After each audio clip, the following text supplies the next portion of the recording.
ಒಂದು ಇಯರಿಂಗ್ಗೆ ನನಗಿರುವಂಥ ಮಾಹಿತಿ ಪ್ರಕಾರ 25 ಲಕ್ಷ ರೂಪಾಯಿ ಚಾರ್ಜ್ ಮಾಡ್ತಾರೆ. 4 ಜನ ಸುಪ್ರೀಂ ಕೋರ್ಟ್ ಲಾಯರ್ನ ನೇಮಕ ಮಾಡ್ಕೊಂಡಿದ್ದೀರಿ. ಇಬ್ಬರು ಆರ್ಗ್ಯೂ ಮಾಡ್ತಾವ್ರೆ, ಇಬ್ಬರು ಅಸಿಸ್ಟ್ ಮಾಡ್ತಾವ್ರೆ. ನನಗಿರೋ ಮಾಹಿತಿ ಪ್ರಕಾರ 25 ಲಕ್ಷ ಒಂದು ಇಯರಿಂಗ್ಗೆ ಅವ್ರ ಚಾರ್ಜಸ್. ಎಷ್ಟು ಎಲ್ಲಿಂದ ಬರ್ತಾಯಿದೆ ದುಡ್ಡು ನಿಮಗೆ ಸ್ನೇಹಮಯಿ ಕೃಷ್ಣ ಅವರೇ? Where is the money? Why ED is not investigating against this fellow? Why Somota case is not being registered against this Snehamayi Krishna? Why CBI is not coming into play? ಪುಕ್ಕಟೆ argue ಮಾಡಕ್ಕೆ ಬರ್ತಾವ್ರ? ನಿಮ್ಗೆ ಯಾರು ದುಡ್ಡು feed ಮಾಡ್ತಾವ್ರೆ? ಯಾರು ದುಡ್ಡು ಕೊಡ್ತಾವ್ರೆ? ನಮ್ಮ ಹತ್ರ ಇದೆ ದಾಖಲೆ, ನಾವು ಬಿಡುಗಡೆ ಮಾಡ್ತೀವಿ. ನಿಮ್ಮ ಕರ್ಮಕಾಂಡ ಏನು ಅನ್ನುವಂಥದ್ದು ಹೇಳ್ತೀವಿ.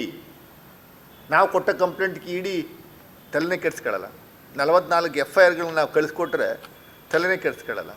ಸ್ನೇಹಮಯಿ ಕೃಷ್ಣ ಅನ್ನೋನು ಒಬ್ಬ ಸಿದ್ದರಾಮಯ್ಯನವ್ರ ವಿರುದ್ಧ ಮಧ್ಯಾಹ್ನ 3 ಗಂಟೆಗೆ ಮೇಲಲ್ಲಿ ಕಳಿಸ್ತಾನೆ ನನ್ನ ಕಂಪ್ಲೇಂಟ, ಸಾಯಂಕಾಲ 7 ಗಂಟೆಗೆ FIR ರಿಜಿಸ್ಟರ್ ಆಗುತ್ತೆ.